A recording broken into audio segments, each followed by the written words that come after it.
Hello দর্শক, গতবারের Asia cup পাকিস্তানে আয়োজন হওয়ায় ভারত যেতে না করায় আইসিসি বিকল্প পদ্ধতি তৈরি করেন।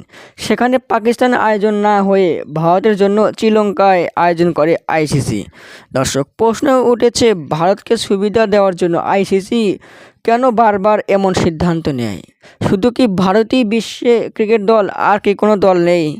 এর সমাধান এখনও মেলেনি। দর্শক, এবার টি-20 বিশ্বকাপেও ভারতকে সুবিধা দেওয়ার জন্য একের পর এক সিদ্ধান্ত পাল্টে দিয়েছে আইসিসি। শেষমেশ আইসিসি ভারতকে বিশ্বকাপ ট্রফি জিতেই ছাড়ল।